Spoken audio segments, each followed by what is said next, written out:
Dipo, you want to lend a voice to this? Yes, and taking it off the backs of what he said, that corruption isn't primarily just about money. I remember a post I saw on social media a couple of days ago where a university lecturer was literally appealing to a lot of teachers in the secondary school system, begging them that they should try as much as possible to see that they teach their kids adequately to be able to pass examinations and not buy results for them.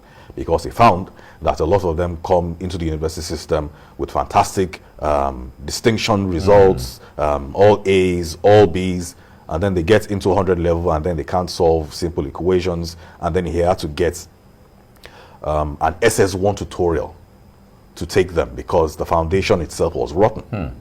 And this is something we have been talking about for a long time, because now it's not just the teachers, we also have parents having to pay for special centers. And then we ask the question, now you are showing your child that in walking through life you can cut corners. What then happens? It was talking about consequences and the person that suffers it the most. In the end, in this particular scenario, it's the child, it's the students, it's the people that would suffer it, because, I mean, you bribed your way or you conned your way to get into the university system. There's no way you will not have to cheat to pass examinations in the university because the foundation itself was rotten.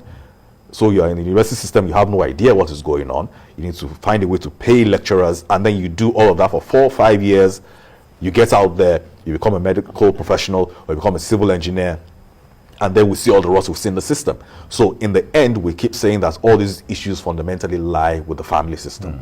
They lie with the values we have at home. Okay. So corruption today, the people we see in government, the people we see in private sector, they came out from somewhere.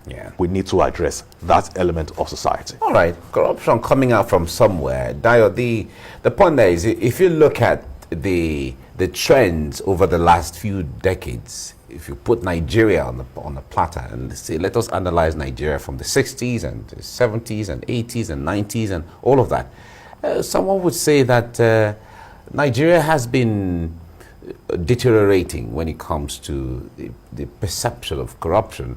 And if you look at the ratings, the ratings on the corruption perception platform or index, you see that Nigeria has not necessarily been faring well in the last decade, let me say. And you see, it is not, I mean, it's unfortunate. Everybody keeps shouting corruption. In fact, if you look at this current government, in 2015, one of the sole reasons why we brought them to power was the because perceived corruption of the previous government. End corruption, or at least reduce it to BRS minimum. Yes. I mean, but it's a different story. Whether, and if the perception about corruption in Nigeria is that we are sliding every year. I mean, this one they just released in 2020 is about, we're on the 149. 149. Yeah, 149 out of 180. A year ago in 2019, I think we were 146. The other one is 144. So you see that the trend is we are really deteriorating. And it is not something totally strange. It is something that we should expect. You see, this is how it works. It didn't start with the Buhari government. It didn't start yesterday. Over the years, people have been learning the skill. So you are in government, you are a teacher, and your child possibly know how much you earn. Suddenly you are riding a jeep. You're riding a vehicle that a very big man, I mean, it cannot even afford. Then you begin to, is that getting extra income? You know, so they are watching you. Whether from the 70s, we see how we begin to perfect it. Civil servants are there; they help you perfect those skills. Then the corruption is going up. And the worst case, you were mentioning, I mean, the decision of schools. I mean, children going to schools. The worst thing about Nigeria now is, you are not even sure what will happen after. Now, forget, if we all agree that yes, let's not begin to fight this corruption the way we should, and we begin to make policies that will help, punitive measure and all of that, and get people arrested and all that, and try them and all that. It's the value that is shown into the children from nursery school to your secondary school now, and you all see what is happening around. Is something that you'll be scared of. You see, the value you are putting them. Just one student, just two students, we talk to the teacher, say, how much do you earn? I pay your salary. In fact, I can pay you 1 year upfront. That's the teacher he's talking to. Why? Because the value has shifted, And we have been made to believe in Nigeria today that if you don't have money, go and sit down. If you don't have money, hide your face. Hide your Yes. Really. You see, and that is why it continues to is worsen. You see people kill for rituals to make money. You see all kinds of things happening in Nigeria that you are scared. So the desperation now is money. Money is at the center of this desperation to get rich or get whatever. I remember those days our fathers used to tell us that your name is the most valuable. Remember asset the you son have, of the who you family, the family name, and anyone who does anything to dent the family name, you know how everyone feels at that time. Yes, and it's quite sad that we have had a huge deviation from where we were as a society then. There's an adage in Yoruba that says that your son is not a laundryman but keeps coming home with clothes. So the question is, your son is not a laundryman, comes home with clothes. Are you asking questions? Do you now sell fairly used clothes? Where did you get the clothes?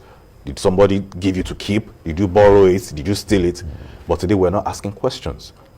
Today, there's a huge prevalence of internet fraud, and we have cases of parents, fathers, mothers having to encourage their children to go about doing it.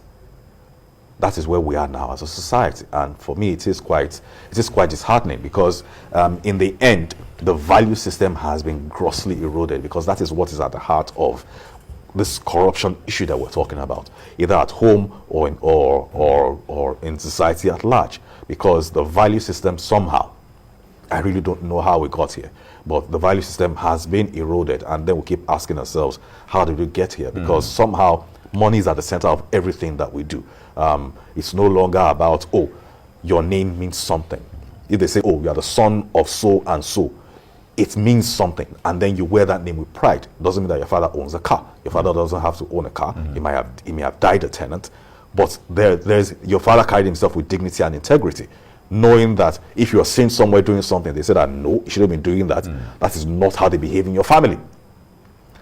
But today, in fact, I recall that, especially away from the metropolitan places like Lagos. In fact, even in Lagos, there are some families you want to marry into or marry from. Yes, because of the name, you know, and the way they there's carry integrity. themselves. It's not about the money they have, but the fact that, oh, this name is mentioned. They are known for integrity. They are known for being diligent. They are known for being industrious. But today, it is about money. How much do they have in their account?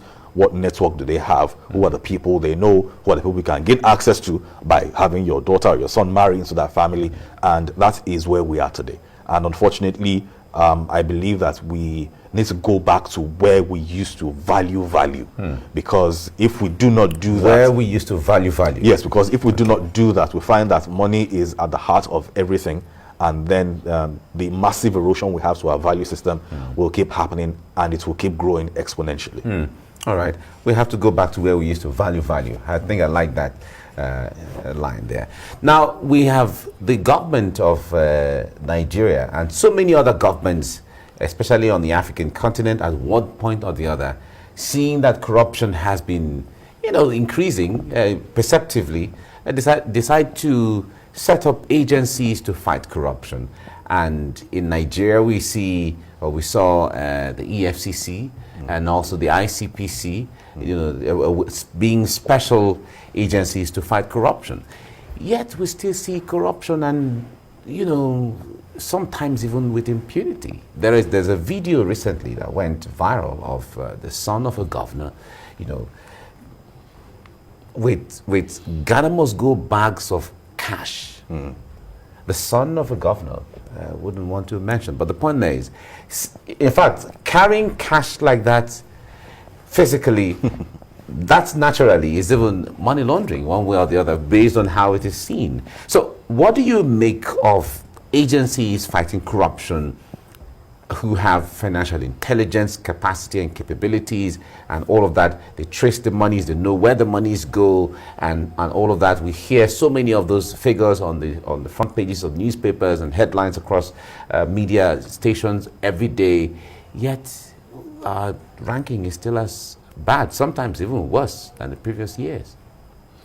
You see, so again, if you look at it, talking about these agencies, so first, I think you look at the regulations setting them up. What powers do they have, and what power don't they have?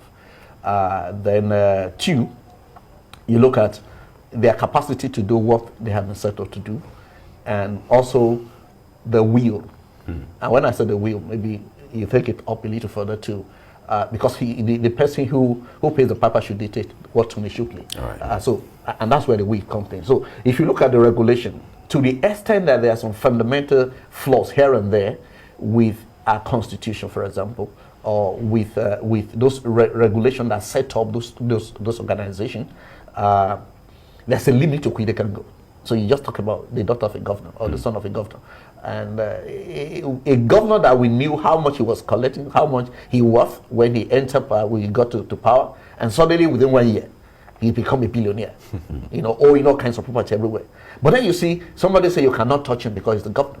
He has immunity. He has immunity. He has immunity to do what is wrong. And so he does it to ask for 4 years and you won't ask question. Then he goes for another year, even maybe 4 8 years. Yeah. Then from there he enter your Senate. Yes. And you still say you cannot ask this guy a question. So I'm talking about the regulation and the constitution and the laws, whether he actually allow these guys to do, the agency to do whatever they are set up to do. Then you're talking about the capacity.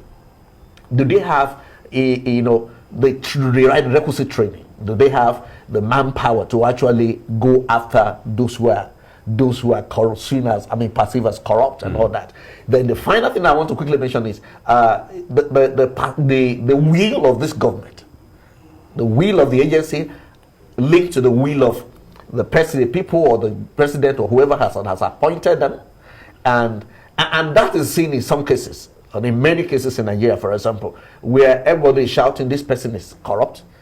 You even hear organizations and individuals say, we have submitted petitions to EFCC, to ICPC about this person, about that person. And yes, you won't even see them call for questioning. Nobody is going to invite anybody. Why? Sometimes because they are linked to power. And there's except for the peasant, thieves, that you can pick, or people that don't seem to have big godfathers, that you can quickly go after the boys and arrest them and prosecute them, and we'll clap for you for that. But to the extent that you are secured in power, to the extent that your boys are there up, you can do whatever you do, and you almost go away with it. So I think those are some of the challenges we have, and the onus is on the Nigerian people. One, physician, heal yourself. So let us heal ourselves. This issue of corruption, let us look at the whole. So that while you are pointing one finger to one person, the main finger is not pointing to you. So once you have satisfied that, then let's rise as a people. If you think people benefiting from corruption will change anything for you, you lie. You deceive yourself. So until Nigerian people can mobilize and say, this is our commonwealth. It's your commonwealth they are sharing. And they're sharing the money. And you see, until we're able to address that, leaning on one anti-corruption body or agency to do, they will do little to here, but to the extent that the presidency or the president permits, to the extent that the people that put the president and all their permits, and I think that's where they can stop. All right. On a day like this, Dipo, I wonder how a day like this can be commemorated in such a way that it has the desired impact. Setting a day to be an international day against corruption is quite significant. But what impact are we expected to see from a day like this? Well, unfortunately, I'm not quite optimistic about that, because it will just pass like any other day, because I don't believe that we particularly need a day to be reminded that there's a lot of corruption and that we need to kick against corruption. So yes, unfortunately, we will see it come and go like any other day, and it will be business as usual. It's not like today people will say, okay, I was corrupt yesterday, Wednesday, today, Thursday, International Day Against Corruption. I will take a day off and then resume tomorrow, Friday. So we're not going to see that. Can you imagine the way we're not going to see that. So unfortunately, it will just be the same thing. But I believe that a day like today is significant, because it should also serve as a reminder to us as a people anywhere in the world that corruption in itself kills every society in the end. That corruption in the end is never sustainable for any given society, because either you like it or not. So I was given an example of students who had to pay their way through school. So imagine you have somebody who has to pay his way through school or through medical school, and then he comes out, he says he's a doctor. So what do you think is going to happen to you when you go to him that you have some form of ailment? You have somebody that paid themselves through school. They say they're civil engineers, they say they're structural engineers. They call them to build a house for you.